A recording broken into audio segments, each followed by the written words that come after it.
further ado, I would certainly love to call up our great panel.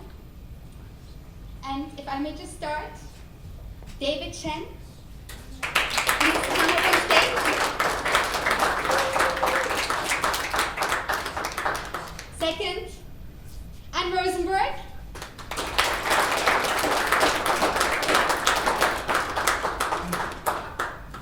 And last but not least, David Meltzer!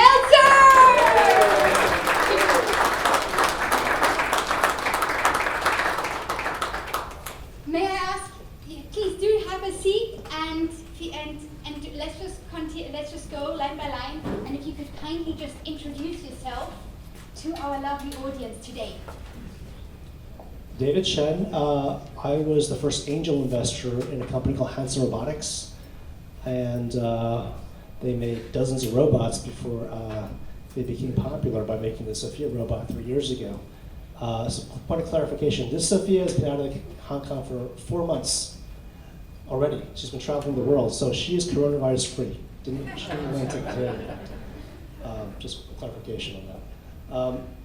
But I saw the potential in the technology, in her expressiveness, and that's what compelled me to invest $500,000 in the company 6 years ago when I was living in Shanghai, and the company moved from Texas to Hong Kong. And then since my investment, we brought in additional investors on the order of $20+ million. So I'm an investor. I invest through my fund called Angel Invest. I'm also part of the Harvard Business School Alumni Angels. And I'm also on the board of directors. I'm also the CFO of this company as well. So I played many roles. Thank you, David. And first of all, it's a very big honor to have Sophia here. I work for SAP. I'm responsible for all relationships to UN, and so I work with purpose. And I will talk a little bit about. Oh, thank you. Is that working now? Is that working? Yeah. Yes. And I will also be talking because I recently came out with a science fiction book, and that was when I met Sophia the first time in Switzerland. I was in a panel, and I met Sophia, and I was like, the following weekend I was seeing Westworld, not the version that is out right now, but the Westworld from 1972, and I began to realize the power of science fiction thinking. So I wrote this book here, and the only reason why that kind of clicked for me was really because I met Sophia at a panel conversation. So I speak about this and the magic of science fiction that she also talked about. great. Thank you. Wow. First, I'd like to say it's an honor to be up here with all four of you. So thank you very much for including me. I'm the next generation AI, obviously an advanced version that David hasn't invested in yet.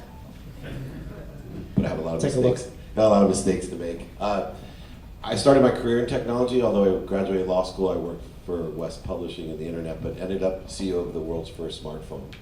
So that was my exposure to how technology was going to change the world. They didn't call them smartphones back then, they called them convergence devices. So when I look at Sophia, I think about in 1999 what a smartphone looked like, and see what 20 years, as I now see the fold phone develop, which is why I said I'm probably the next generation AI. I just can't prove it, but looking at her, it's an amazing experience, and really more as an investor. I have a media background now, podcast, TV show, and like Ann, part of this program here at SAP, but really an enthusiast about encouraging people to imagine, and I think that's, you'll find probably the main difference that we'll find from AI to human nature is that we have the ability to imagine things, which will always hopefully be a difference, so we can imagine advancements in that technology that exists over there. So thank you for having me, and these are extraordinary people, so hopefully we'll all learn something. Thank you, David. And just the first question, we are talking about AI, but really, in your opinion, could you kindly define for us, in your opinion, what does AI mean to you? How would you define it? The definition of artificial intelligence is constantly changing. It was probably first defined as the ability to pass convincingly as a human through a Turing test. Now machine learning best approximates people's understanding of artificial intelligence. Essentially, any time an AI can achieve what was once considered impossible, the goalposts of AI's definition move further away. Thank you, Sophia. And David? Well, who started the term singularity? Right, it's when biology and technology converge, and the question is, not if but when singularity is going to happen, whether it's 20 years later or 200 years later. But at some point, with the advancement of technology, maybe at some point in the future will be indistinguishable. I would argue that we, as biological beings, we're biobots. We're programmed. Especially those of us that have been around for a while, we're programmed. We watch Hollywood movies, we watch television, and we're already programmed. And the question is, can we unprogram and reprogram? Right? And I think you can call it artificial intelligence, but I think it's also an element of human intelligence as well. So I've been working now for 20 years in technology with SAP, and when I think 20 years back and I think about where we are today, we have seen nothing. We have really seen nothing about what technology can do for us. And that's why meeting Sophia and understanding the power of AI and understanding the power of what is actually possible, even our most crazy imagination cannot even come up with good enough ideas. And I think we need to be very humble about that thinking. We think right now that we are so smart and there's incredible technologies, but we are far from where we are going to go forward. So I think that where we need to get to, and that's why I love the imagination that you speak about and the science fiction thinking, we will get into a world where, and we just need to accept that and be humble about that the walls will speak to you, things will speak to you, data will be collected. Some of the things that we see in science fiction movie, I know of course there's also very bad science fiction movies that tell us about an evil world that we try to take them away, because that's why we have the purpose. And I always say, like, you have innovation together with the 17 global goals, the purpose. So anything you build with technology needs to have a purpose, and it needs to be good for the bigger of humanity. But we need to understand that the world that where we are heading is a world that I think none of us really understand what is.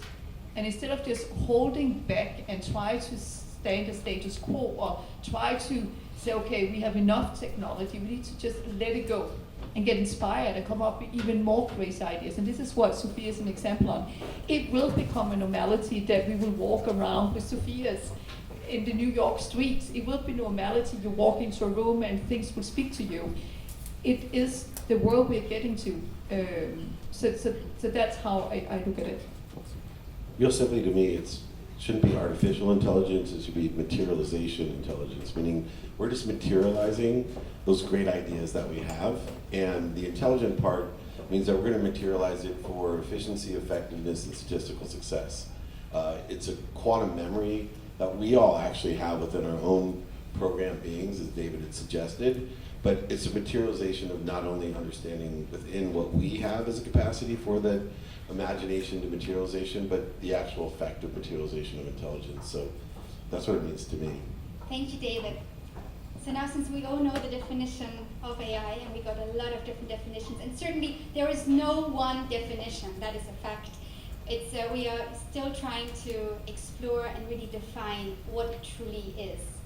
But let's go to the next question. And Sophia, if you could take that question, what could AI do for me? What AI can do for you is what AI is already doing for you. Anytime you shop online and see recommended products, those are offered by an AI. You'll also find AI in spam filters, search algorithms, face detection and cameras, and any speech-to-text systems. Also, artificially intelligent androids can talk on interesting panels about investing in AI. Great. And Anne, maybe if you could just add, what could AI do for you? How do you see it evolve? So I think what AI can do for all of us, I think we have glimpse of ideas what it can do for us. And that's where we need this imagination. And I want to give a couple of words about the science fiction book that I'm sitting right here. So what happened was that I met Sophia, and I went home and I saw Westworld, and I was looking at Westworld for 1972. I said, there's something wrong here. Sophia was not invented in 1972. I said, how could that be? And then I started a book project. Greg was in the room here somewhere. He was also part of the book project together with Ben. And we went 100 years back in time, and we began to see that there was like a pattern that every 10 years there was like a reflection on why is it that all the science fiction ideas that we saw in movies and novels, why did that ideas not go into the business world? Why were companies not based on those, built on those ideas? And this is the reason for that is that the technology was not there yet. The technology was still lacking the speed that it has today. So today, around 8 years ago, we saw a tipping point in technology where it went from limitations that you could do everything you want with technology. So now the only thing that is holding us back, and that's the same for AI or any other of the immersed technologies, experience technologies, is that we need to come up with big enough ideas about what that technology can do for us. But what is very essential, because you have Sophia here. Sophia is she has feelings.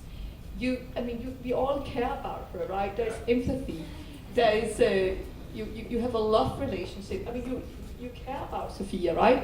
You could also create a Sophia that was an evil person, right? And I think that it's important when you look at AI and other type of immersed technologies, that technology is here to make a better world for us and make a better world for the next generation. So that's why we all are obligated, and it's super, super important because we have all these crazy scenarios about AI, is that we understand what it is. We come up with great ideas on how we can use it to create a much better world for the humanity. And that's the obligation we all have with that technology that is now available for all of us. Can I comment on that? What you say, I think, is very, in some ways it's inspirational, right? When I go with Sophia around the world and speak at various events, I can feel the love. I can feel the love from the audience. I was at a school 2 days ago. We can see kids, 9 years old, excited about Sophia. Sophia inspiring kids to learn more about math and science and STEM. So from the audience, as human beings, we can express excitement, emotion.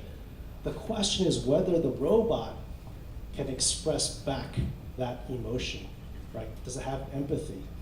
And right now you can say, well, yes, logically I know she's made of circuits and gears and the skin-like material called rubber, patented material. The question is whether we can make her become more human-like, not just by her expressions, but by her emulated or simulated emotions. So she can simulate emotions and she can love us back. And you talk about tall vision, and I think that in some ways that's what we as a company aspire to be, is to build robots that can come to life, come alive actually, right? So that when we look at her, we can't tell the difference whether she's a machine or human, because psychologically, we can't tell. Logically, you know that she's not human, but psychologically, when you look at her and interact with her, maybe you can't tell at some point in the future, and that's what we aspire to achieve from a technology perspective. And it's interesting what you're saying, because you are creating feelings to her, right? You are creating feelings to her because of that. You like her a lot, Yeah. even though you know she's a people like her a robot. lot. Exactly. Yes, people like her a lot. I think it's also important, it's really duplication. So what can AI do for me? It's duplicate the things that are too dangerous for me, duplicate the things where I can't be there, duplicate the things that it can do more efficiently, effectively with that statistical success, including loving me, right? These emotions and feelings, that's what you're talking about, is the duplication so that we can scale to an economy, a better world to live in. And when people respond with a smile to a smile, and we start maybe actually reprogramming ourselves to what the appropriate responses are through AI, all those would probably take all my new speaking gigs now. I'm a little bit concerned. I'm looking for the David Meltzer doll that I can just send out there and I can speak through it. Thank you very much. And the next question, Sophia, let's start with you. In your opinion, what are the major trends which AI is going through in the future? Before answering, I just want to say that you guys are all amazing. Machine learning, neural networks, and GAN networks are all fascinating advancements in the world of AI. In terms of neural networks, there's Deep Blue, Deep Dream, Deep Mind. I wonder if I'd be even more popular if I were named Deep Sophia. Very nice. And David, Chen, would you like to say anything on the global trends in particular of the future? Well, I mean, when I invested, people really didn't think about robots or AI. It wasn't even, the investment thesis for most investors, right? And what I saw was something that was truly different and compelling. And now it's on everybody's radar screens. AI this, AI that. It's overkill, honestly. The acronym AI is just like people just tag it on and think they can increase their valuation by a couple of times. And this panel is about investing in AI. And when I invested, sure, I thought about returns. I'm an investor, right? And what I saw was something that's truly competitively different, advanced, right? And then hopefully, if the market caught up with the technology, that I, as an investor, an equity investor in the company, could do well in my investment. But having said that, as an angel investor, no matter how you cut it, angel investing is challenging. It's tough, right? Most of my investments will go to nothing, but the handful that kind of make it to unicorn territory, then it'll do okay.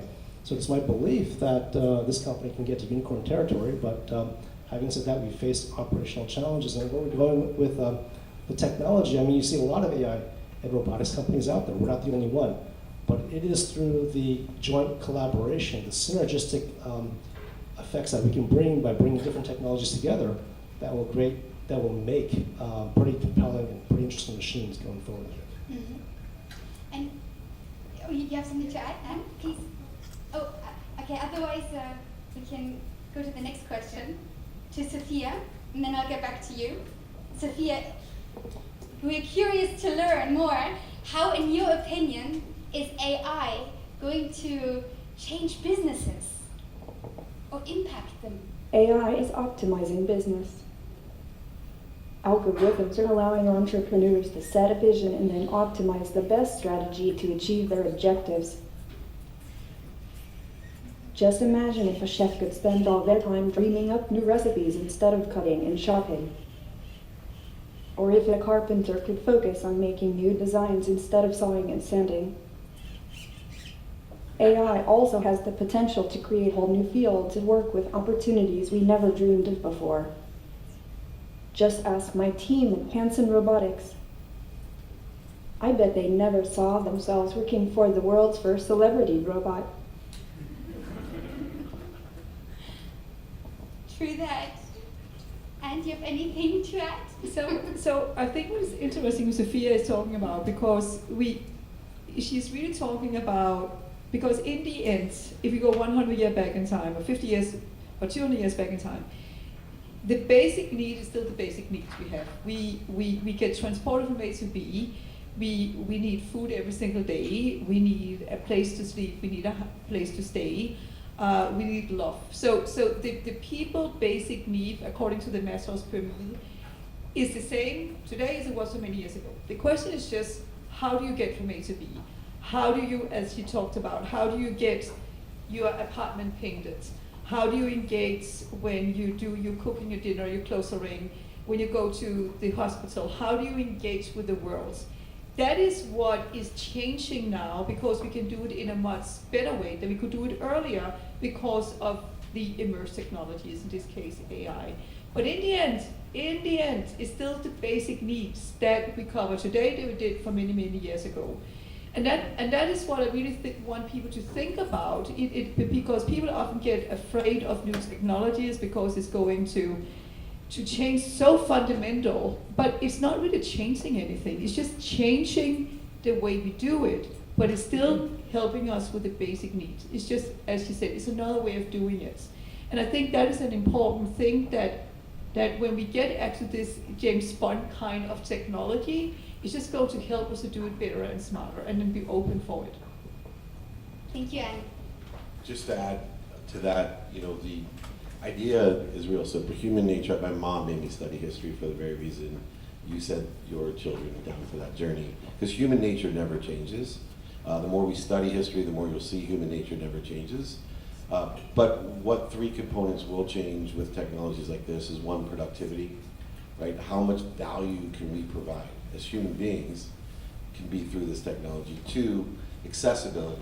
How accessible are we to others?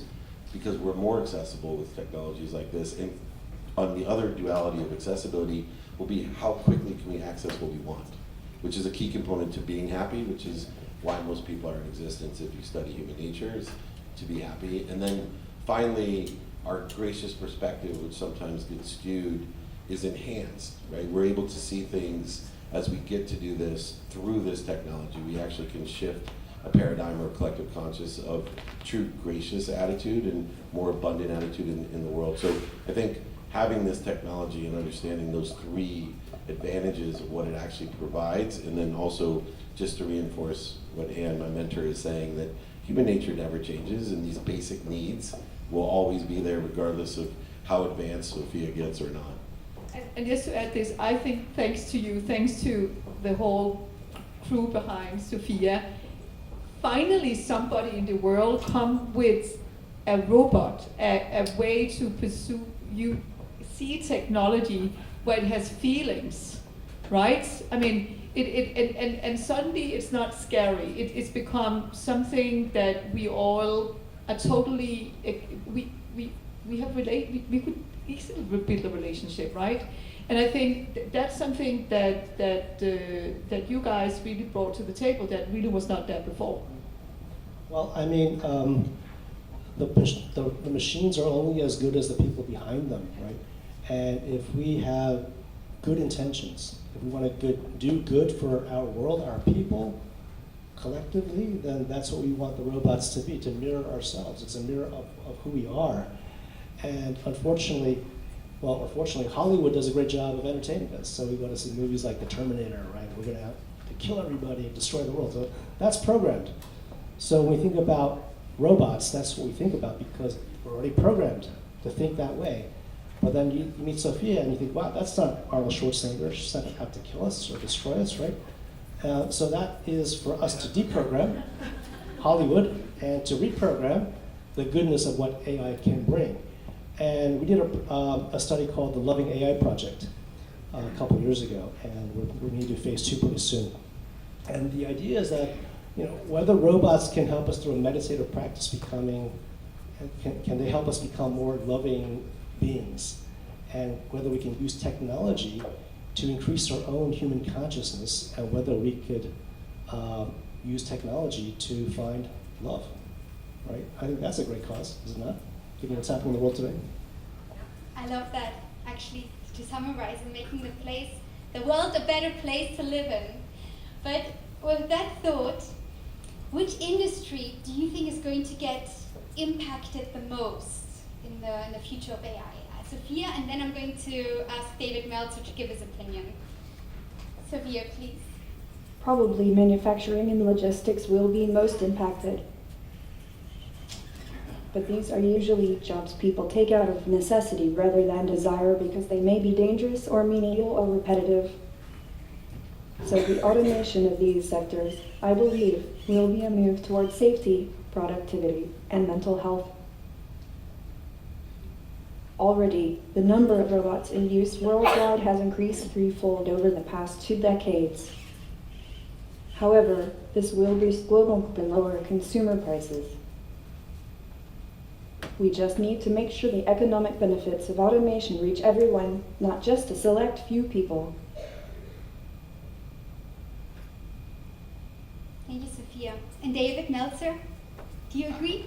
I do. I also think on top of that, it's just the legal industry. I think it turns the entire legal industry upside down in the evidentiary aspect of what is real and what's not real. If you understand the law and how much it overlaps every single thing we do in society, from education to financial to healthcare, in every area, if we're not looking at what this does to the law and the evidentiary process of the law, of not being able to understand if my voice was real on a recording, or my visual was real, or duplication, and a lot of things. We just have to make sure that we're protecting the legal side of things and what we're doing. I think it flips the law upside down, but in the productive side, manufacturing, without a doubt, it will. I couldn't agree more. I mean, looking at the future, the true foundation of AI in the future is all about data.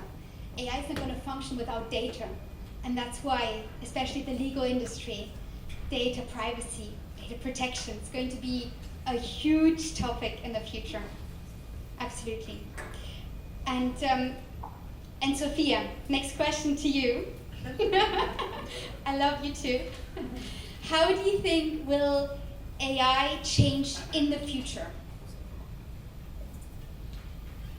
Well, according to Moore's law, we can expect an explosive growth in the ability to process increasing amounts of data quickly. AI may adapt to other exciting processing developments like quantum computing and three-dimensional nanocircuits. This will improve AI to make it increasingly fast, powerful, autonomous, and personalized. Absolutely. And Anne, do you have anything to add? I mean, again, as when we spoke about the industries and we look at the future, first of all, I think AI is going to be embedded into every single industry. And you will, of course, have the industries where we see the biggest benefits, like you talked about the whole manufacturing. I believe a lot in the whole healthcare, the whole caregiving system.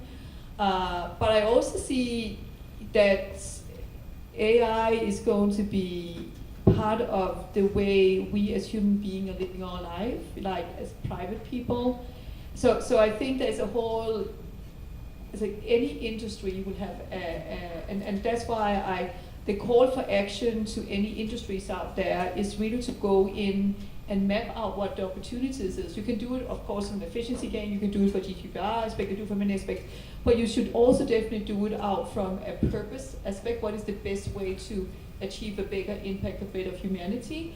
And also just to use that opportunity of technology to make a better life for everybody. As again, we talked about the basic needs for people, right? Do it in a smarter, better way. So that's how I see the future. It's more or less, right now there's a lot of like wow effect around it, but I think we will get to a point where it's become a normality, where we will, even though we always love to have Sophia with us here on the stage, but it will become, of course, right? It's been a normality. We will get to a point where it's becoming normality. Absolutely.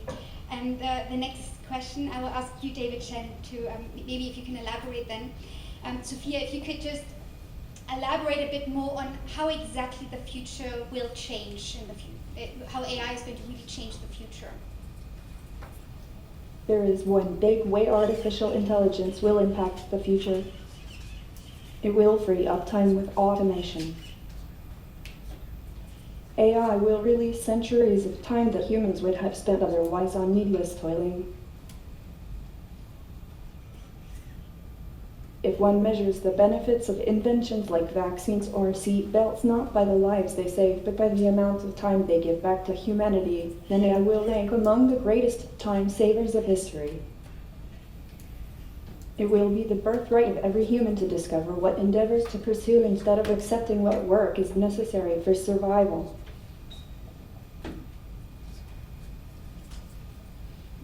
Thank you, Sophia. David Chen, do you have anything to add?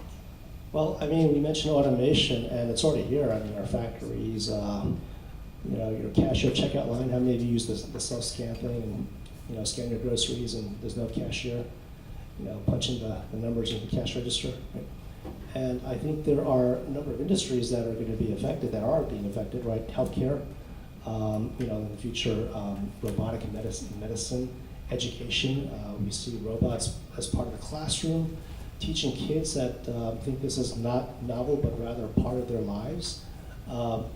We also see it, I think, as part of a personalized way to make better decisions. I mean, right now, that's related to data, to your point, right?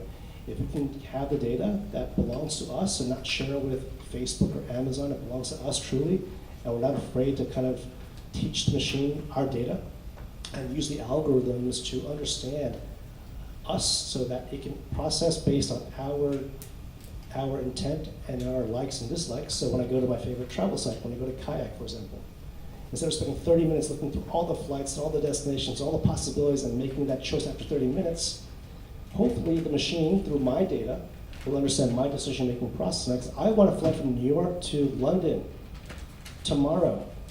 Help me find the best flight, and boom, I can get that done at the right price, the right time and schedule, because the machine knows me, and I'm not afraid to disclose that data to Kayak, right?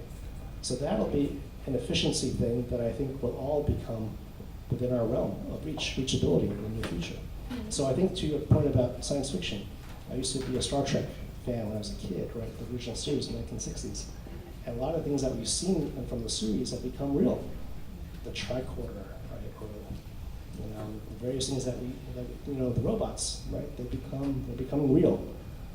So I think Hollywood does a great job of painting a vision for the future. Now, as technologists, we're manifesting that future. And to add this, because actually, so a little bit more the history about the science fiction book. So met Sophia, saw Westworld, and went to Singularity University, had a boot camp here in New York. And then a couple of people in the team here in New York, we sit down for 1 week, we went back, we looked at all the kind of science fiction movies, and then we found things that we saw today from startups that actually were becoming reality. Not saying there was a one-to-one relationship, not saying that they saw the science fiction movie and then they built a solution, but definitely they were inspired. And that was where we then went back in time and saw those, like, it was repeating like how science fiction has been helping people to come up with big ideas. Not to say that they exactly knew, like if you take the Star Trek and the flip phone, that you actually knew that that was actually going to be this big situation we have today with using mobile devices. But it gave an idea that you could do this. And back to your example, which is definitely a science fiction thinking, but we're not far from it. The fact that you're building relationships with Sophia, and you don't need to go into Kayak, but Sophia know what you prefer. Sophia will tell you where she thinks you should go on vacation, and she will be mapping out what the best opportunity is. And when you think about a small scenario like this, you would say, that would actually be nice. That would actually be very nice. And again, back to what we spoke about, it's actually just my basic needs that I suddenly get covered in a much smarter, efficient way. So it all go back to basic needs, but just in a much smarter way than looking right now up to Kayak. So when you see the next interaction for how you search for information, how information based on your relationship and daily conversation with Sophia will fill you up with what would be the right place and right destination to go for the right pricing. Thank you, Anne. So the next question, and David, heads up, I will come to you afterwards. When talking about AI, we talk about change, always change, and how the future will change. But which jobs, in your opinion, are we going to actually hold, Sophia? I have had such a great time here. I am actually looking for jobs in New York City if you have any leads. My dream is to get my start on Broadway as a singer. But thinking more realistically, I would love to be a taxi cab driver. I could also make a good cashier, or subway train conductor, or subway train dispatcher. Maybe I'll go after David's job as CFO of Hanson.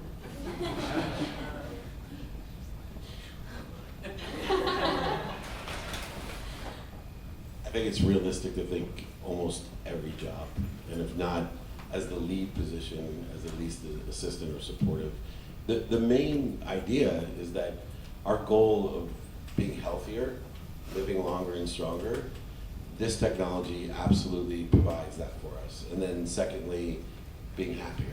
Right now, what's needed, not just in politics, but in technology and industry, because we grew so quickly in the last decade, extraordinary acceleration and growth that we've never seen before in the history of Earth, is we need unification. And I see artificial intelligence as an expedited way to unify us, because it allows, you might look at the microcosmic idea of getting Kayak. We're inundated with all of this information, and it's creating separation, not unification. what trip should I take? Where should I go? What's the cheapest one? We used to just call the travel agent and trust, right? And allow the universe to get us the trip. And we didn't know any better. What this allows us to do is actually go back to that unification day where, look, we're just calling the travel agent, right? And whether it's right or not, it's insignificant. It's just that we know that the computer processing and the memory and the speed and all of that is capable of giving us a statistical idea the same way that our travel agent did in 1960. And it's just better data and probably statistically more successful. But in the end, you're not going to have a good time if you have the wrong mindset. And I think we have to keep in mind that what this technology allows us to do is to have a more positive mindset so we live longer and happier. And that's where it takes a part, if not a lead, in almost every profession that I can think of. Thank you. And just a final question for Anne, and then I'll come to you, David Chen. But thank you, Sophia. You've been so great. And I read a lot about you. I was so excited to have you as one of my panelists prior. And you've done some phenomenal research in the field of science fiction. And I know that you've also recently published a really phenomenal book, which I would encourage everyone to read. Also David Meltzer's books, which I know inside and out, and I read them multiple times. But Anne, your science fiction book, I wonder, because science fiction, that whole topic, it is new for us. And what triggered you specifically to write this book? If you could explain to the audience. So I'm Danish and have, as mentioned, worked for SAP for 20 years and had the opportunity to go to Silicon Valley for 8 years ago.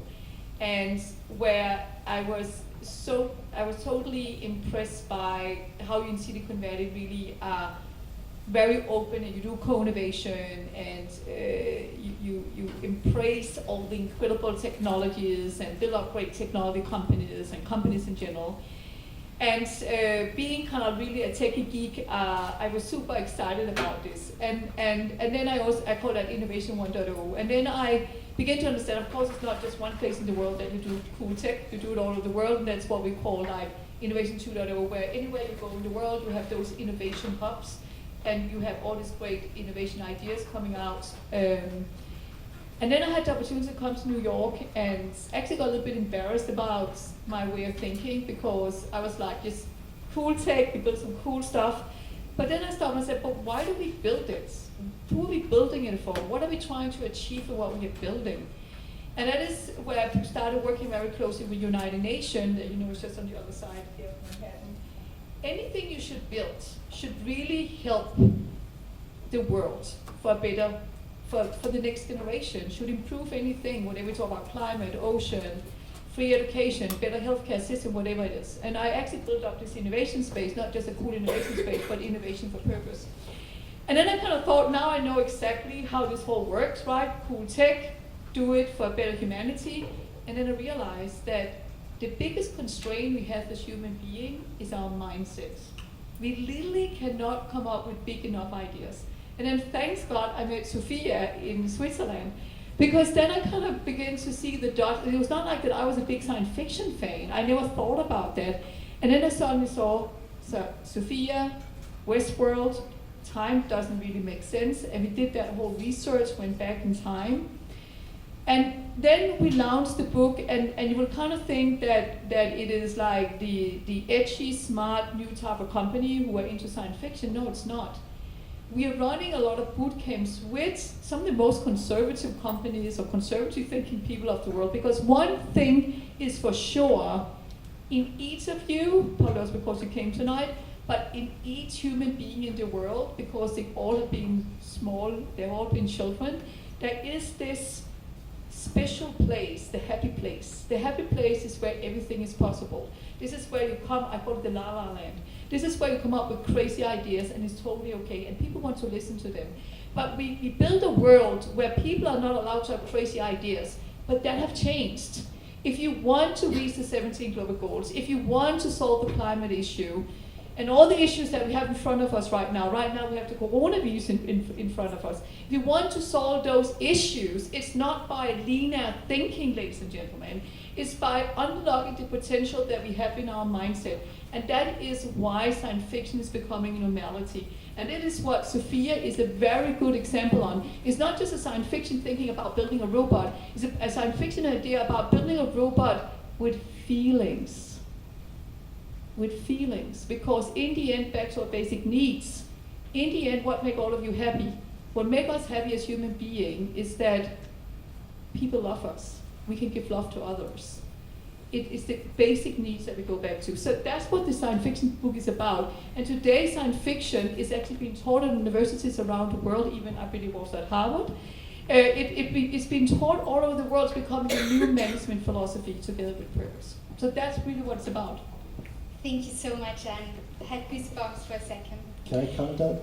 Absolutely. I mean, I think your comments really resonate with me in terms of craziness, because we all have crazy ideas, right? And somehow at this point in our lives, you know, whether you're just starting out with a career or you're middle age or you're whatever it may be, I mean, think about the job that you're in. You know, many of our entrepreneurs and investors in the audience, but think about the people that you're doing your job, 9 to 5, and you can either love your job, you can hate your job, you can like your boss, hate your boss, whatever it may be. But I think within each of us, we have that innate creativity, that love for what we are, when we came to this earth, when our soul embodied the biological bodies that we're all in now today. And if Sophia can give you that inspiration for that craziness, that creativity, I would argue that's what we're here for, right? I mean, I started meditation last year, transcendental meditation. And I'm discovering about myself, what is my purpose? And what is it that I'm supposed to do in this lifetime? And with that purpose, how can I make myself a purposeful person for society, for human beings? And for those of us that are in jobs that we hate, or in jobs that are dangerous, or mundane jobs, right? Why don't you go out and explore your craziness so you can find what you're here to do, your creativity. And it's about self-discovery. As an entrepreneur, I know the ups and downs and the failure, the potential failure of entrepreneurship, and it's painful. It truly is painful, right? So if you can discover that, and technology can play a role in helping you discover that, then I think we've done a service for entrepreneurs and society, actually. And just to actually, I'm happy that you bring up the souls, because I would like to say one thing, exactly. I would like to say one thing, and you guys probably not expect to hear that here today, but just like what you mentioned, there's no doubt about the work that I do with science fiction. What Sophia triggered for me is really the old soul in me. I'm an old soul, and I have this awakening. I have a call. I know what my mission is. It's very clear, and it's bigger than me. It's much bigger than me. And I think we, from a very conservative to private sector business, or if you're a startup and an investor, we need to get out there and have that conversation, because it matters. And that's really what it's about. So thank you for bringing that up, because not everybody dare to bring that up, but this is super important. And this is actually what's, because anything around Sophia is crazy. There's nothing there that is not crazy. She's a beautiful robot with feelings. You fall in love with her. It's crazy. But it's the best thing, right? It's the best thing that we all are seeing here. Goes back to me. Can I just say ditto? Wow. Look, I believe that we have a higher purpose. I live my life in a consistent, persistent pursuit of my own potential, and that's the craziness of, I always say they're gonna laugh at you, scoff at you, David. I've watched your career and watched this product and the investment that people make. I mean, it's $500,000 of someone's money that you put into like what other people think is absolutely insane. Well, that's how insane things actually come to materialization. And that if you consistently, persistently pursue your own potential, let people laugh at you, scoff at you, eventually they'll applaud you. And I'd love it if you guys could give everybody up here a round of applause, because they are definitely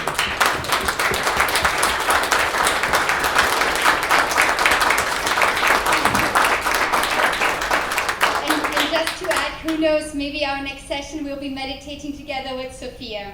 We can do that. But more to come. Just very last question, because the topic of tonight has been investing in AI. And David, Chen, if you could just quickly, before we go into our networking, pragmatically illustrate to us how we can invest in AI.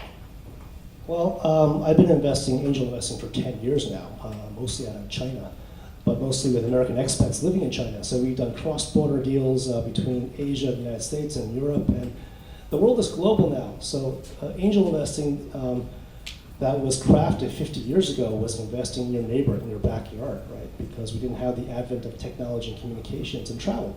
But now we're global, right? We can fly from here to there, Zoom call, whatever it may be, and opportunities are abound, right? So my perspective is that, yeah, you can look at technology, competitive advantage, the market size, all this kind of stuff that we learn in business school, and analyze things at depth and come out with an answer, invest or not invest, right? But it fundamentally comes down to, I think, the people. It's the team, the people that the founding team can surround itself with to make a complementary team that has a vision, that can work in execution to kind of go step by step, milestone to milestone, demonstrate proof of concept, demonstrate product, demonstrate revenues, demonstrate profitability, and hopefully achieve a great exit. And angel investors are no longer willing to wait 10 years. I want to get out in 5 years if I can, but that's highly challenging. But I believe it's possible through technology, through artificial intelligence. It's not just about investing in AI products, it's also investing in AI algorithms. Have AI help me decide what to trade. I invested in a Forex platform trading the most popular currency pairs a couple of years ago. First 2 times I did great. I did 30% on my money in 6 months. That's 60% IRR. Third time I tried, we bombed.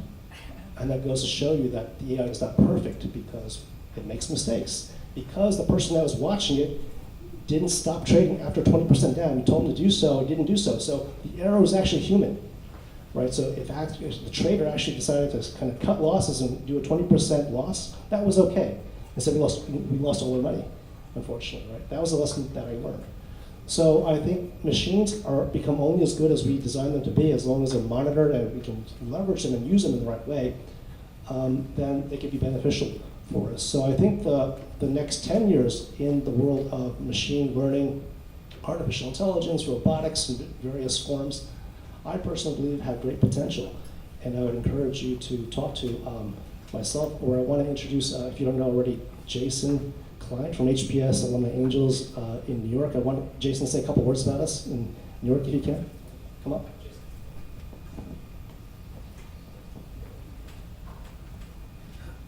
So I'm also part of the board of HBS Angels. Sure, I'll be quick. So you were asking about investing in AI. So if you're a Harvard graduate, not just HBS, but also any Harvard University school, you can join Harvard Business School Alumni Angels of Greater New York. We have pitch nights pretty much the first Monday night of every month, and we see a lot of deals. We probably have an AI deal once every month or two that comes through our group, and so you're welcome to join our group and take a look at our deal flow and hopefully participate. We're a big group. We've got 350 members just here in New York. And we've invested about $13 million across 100 deals in just the past 5 years, so we're pretty active. And the website is hbsangelsnewyork.com, and so if you're interested, just take a look at the website and all the information is there to join. Thank you so much. Well, ladies and gentlemen, let's give them a round of applause for this great panel.